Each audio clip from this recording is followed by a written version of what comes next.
ইনকিলাব জিন্দাবাদ স্লোগানটি কোথা থেকে এলো?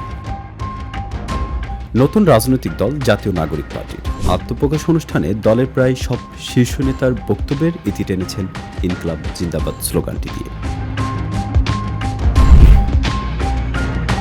দল গঠনের আগেও বৈষম্য বিরোধী ছাত্র আন্দোলনের নেতারা এবং জাতীয় নাগরিক কমিটির গুরুত্বপূর্ণ সদস্যদের অনেকেই ইনকিলাব জিন্দাবাদ স্লোগানটি ব্যবহার করতেন।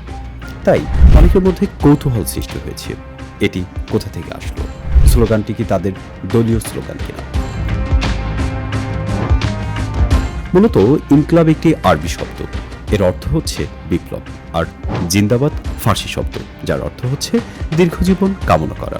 তাই ইনকিলাব জিন্দাবাদ বলতে বিপ্লব দীর্ঘজীবী হোক বোঝানো হয়েছে।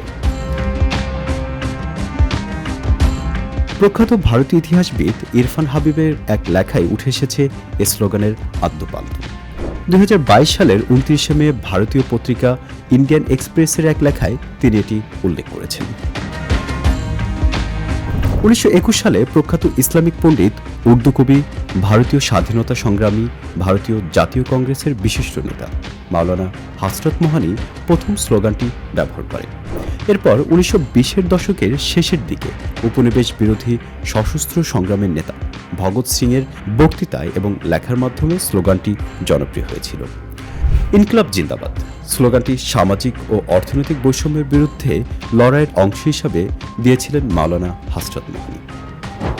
যদিও এই স্লোগানটি ব্রিটিশ ভারতে ভারতীয় স্বাধীনতা আন্দোলনের কর্মীরা ব্যবহার করতেন, তবে এটি আজ বাংলাদেশ, ভারত এবং পাকিস্তানের বিক্ষোভের সময় বিক্ষোভকারীদের মুখে প্রায় শোনা যায়। বাংলাদেশে 24-এর গণ অভ্যুত্থানের সময় ও পরবর্তীতে ইনকিলাব জিন্দাবাদ স্লোগানটি নতুন করে ব্যাপকতা পেয়েছে।